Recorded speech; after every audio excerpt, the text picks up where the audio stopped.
আশা করছি আজকের রেসিপিটি আপনাদের সবার কাছে ভালো লাগবে। Hello viewers, welcome back to my channel cooking studio by Rishita. তো চলুন ডিম পরোটা রেসিপিটি কিভাবে তৈরি করতে হয় আমরা দেখতে থাকি। প্রথমে আটা দিয়ে একটা ডো তৈরি করে নিতে হবে। এর জন্য মিক্সিং বলে নিয়ে নিচ্ছি 2 কাপ পরিমাণ আটা। চাইলে আপনারা ময়দা দিয়ে এটা তৈরি করতে পারবেন। তারপর দিয়ে দিব টেস্ট অনুযায়ী লবণ, আর দিব 2 টেবিল চামচের মতো রেগুলার রান্নার তেল। তারপর একটু সময় ধরে হাত দিয়ে খুব ভালোভাবে মেখে ময়ান দিয়ে নিতে হবে, কারণ পরোটা তৈরির ক্ষেত্রে ময়ানটা খুবই গুরুত্বপূর্ণ। খুব ভালোভাবে ময়ানটা হলে পরোটাগুলো একদম ফুলকো হবে। তারপর অল্প অল্প করে নর্মাল জল দিয়ে ডো তৈরি করে নিতে হবে। একবারে জলটা দিবেন না, তাহলে কিন্তু আটার ডোটা বেশি নরম হয়ে যাবে। এরকম অল্প অল্প করে জল দিয়ে যখন মাখাবেন তখন পরোটার ডোটা পারফেক্ট হবে।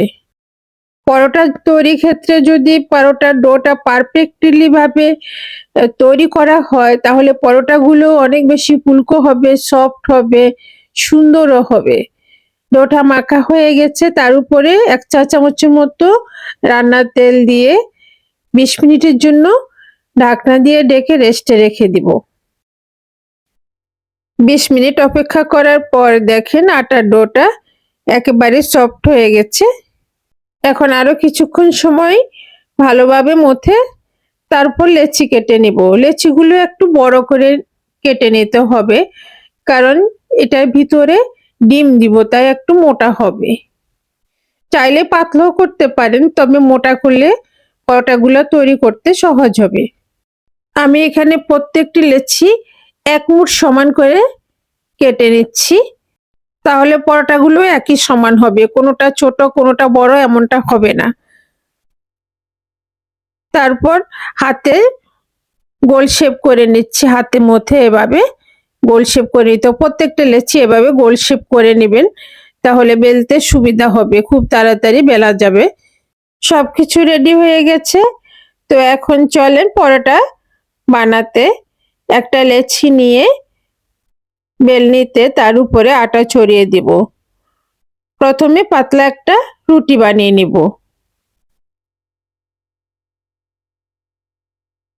আমরা সাধারণ রুটি যেমন বানাই ঠিক তেমন করে একটা পাতলা রুটি বানিয়ে নিতে হবে।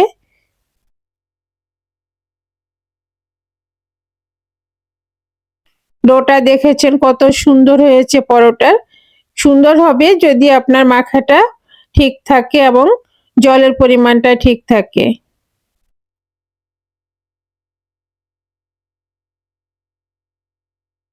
এই রুটিটা একটু পাতলা করে বেলে নিতে হবে, বড় করে।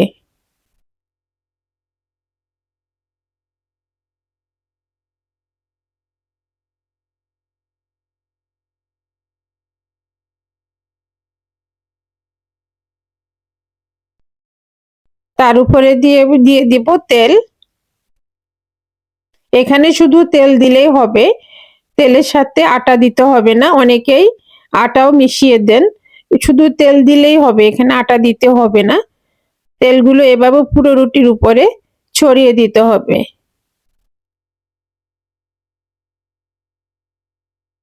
তারপর এপাশ থেকে একটা ভাঁজ দিব, এপাশ থেকে একটা ভাঁজ দিব। দুটো ভাঁজ হয়ে গেছে। আবারও দুই মাথা থেকে দুটো ভাঁজ দিব। আমি এগুলো 4 কোনা করে পরোটাগুলো তৈরি করব, ওই জন্য এভাবে ভাঁজ দিয়েছি। আপনারা যদি গোল করতে চান তাহলে গোল করেও ভাঁজ দিতে পারবেন। পরোটা এভাবে তৈরি করলে দেখতে ভালো লাগে। তারপর তেল দিয়ে পরোটাটা বেলতে হবে। আটা দিয়ে কিন্তু পরোটাটা বেলা যাবে না, কারণ আটা দিয়ে যদি পরোটাটা বেলেন তাহলে পুড়ে যাবে, আটার গুঁড়োগুলো পুড়ে যাবে। এজন্য আটা দিয়ে পরোটাটা বেলবেন না, তেল দিয়ে বেলবেন। তেল দিয়ে ইজিলি আপনি বেলতে পারবেন, কোনো ব্যাপারে না। এই যে দেখেন কত সুন্দরভাবে বেলা হয়ে যাচ্ছে। ওই যে বললাম আটার ডোটা যদি পারফেক্ট হয়, এমনিতে কিন্তু আপনি খুব সহজে বেলতে পারবেন এটা। আটা দিবেন না, আটা দিলে কিন্তু সুন্দর হবে না, পুড়ে পুড়ে যাবে আটাগুলো। খুব বেশি মোটাও না আর খুব বেশি পাতলাও না, এরকমটা হবে। আর সবগুলো লেচি আমি যেভাবে তেল দিয়ে ভাজ করেছি এরকম ভাজ করে নেবেন। ভাজ করে বাটিতে রেখে উপরে ঢাকনা দিয়ে ঢেকে রাখবেন। তারপর ওখান থেকে একটা একটা নিয়ে বেলে তাওয়াতে সেঁকবেন। তাহলে এই জিনিসটা খুবই ইজি হবে, আপনি খুব তাড়াতাড়ি পরোটাগুলো তৈরি করতে পারবেন। একটা ভাঁজ করবেন, একটা বানাবেন, এরকম ভাবে করবেন না, তাহলে আপনার কাছে কিন্তু ঝামেলা মনে হবে। এজন্য সবগুলো তৈরি করে তারপর একটা একটা করে পরোটা তৈরি করে নেবেন। এটা খুবই সহজ, আপনি সহজে তৈরি করতে পারবেন। আর এখানে তাওয়াতে পরোটা দিয়ে দিয়েছি, এখন পরোটার ভিতরে ডিম দিব। তার জন্য আমি এখানে নর্মাল টেম্পারেচারে থাকা 3টা ডিম ভেঙে বাটিতে নিয়ে নিচ্ছি। তারপর পরিমাণ মতো লবণ আর কাঁচামরিচ দিয়ে চামচ দিয়ে খুব ভালোভাবে ফেটিয়ে নেব।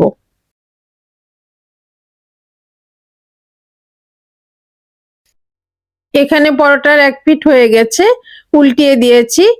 তারপর পরোটার চারদিকের অংশটাকে তাওয়ার মাঝ বরাবর নিয়ে এসে স্প্যাচুলা দিয়ে এভাবে চেপে চেপে সেঁকে নিতে হবে। এই যে এভাবে গ্যাসের ফ্লেমটা কিন্তু মিডিয়ামে রেখে এভাবে সেঁকতে হবে। হাই ফ্লেম থাকলে কিন্তু পুড়ে যাবে। গ্যাসের ফ্লেমটা মিডিয়ামে রেখে এভাবে স্প্যাচুলা দিয়ে চেপে চেপে সেঁকে নেবেন। তাহলে দেখবেন তাওয়াতেই পরোটাটা ফুলে উঠবে। এভাবে রুটিও করতে পারেন, রুটিও যদি এভাবে করেন তাহলে তাওয়াতেই ফুলবে। অনেকে আবার গ্যাসের মধ্যে দিয়ে এটাকে ফুলে নেয়, এভাবে ফুলাতে পারবেন আপনি। তারপর উল্টিয়ে দিলাম, দেখেন চারদিকে অল্প পরিমাণে তেল দিতে হবে। প্রথমে শুকনো তাওয়াতে এটাকে সেঁকে নিতে হবে, তারপর তেল দিবেন। প্রথমেই তেল দিবেন না, তাহলে কিন্তু ফুলতে চাইবে না। আবারও আমি চেপে চেপে সেঁকে নিচ্ছি। তারপর এরকম একটা কাঠি দিয়ে মাঝ বরাবর এভাবে ছিদ্র করে নিলে দেখবেন একটা পকেটের মতো হয়ে গেছে। এই পকেটের ভিতরেই আমরা আগে থেকে তৈরি করে রাখা ডিম পরিমাণ মতো দিয়ে দিব। দেওয়ার সুবিধার্থে আমি একটা মগের মধ্যে ডিমটা ঢেলে নিয়েছি। দেখবেন ডিম পুরো পরোটার মধ্যে ছড়িয়ে যাবে। এভাবে কিন্তু আমরা খুব সহজেই ডিম পরোটা তৈরি করতে পারি, একদমই সহজ। যখনই পরোটা ফুলকো হবে তখনই একটা কাঠি দিয়ে যখন এরকম পকেটের মতো করে ফেলবেন, এর মধ্যে যখন ডিম দিয়ে দিবেন খুব সহজে পুরো পরোটার মধ্যে ছড়িয়ে যাবে। খুবই সহজ ডিম পরোটা তৈরি করা। তারপর আবার একটু এপিট ওপিট করে উল্টিয়ে হালকা করে ভেজে নিলেই রেডি হয়ে যাবে ডিম পরোটা। খুব সহজে এই পরোটা রেসিপিটা তৈরি করতে পারবেন। আমি সবকিছু খুব আস্তে আস্তে দেখিয়েছি আপনাদের সুবিধার্থে, আপনারা যেন বুঝতে পারেন। আশা করছি রেসিপিটি আপনাদের সবার কাছে ভালো লাগবে। ভালো লাগলে আমার চ্যানেলটি সাবস্ক্রাইব করে আমাকে সাপোর্ট করবেন। সবাইকে অসংখ্য ধন্যবাদ। সবাই ভালো থাকবেন, সুস্থ থাকবেন।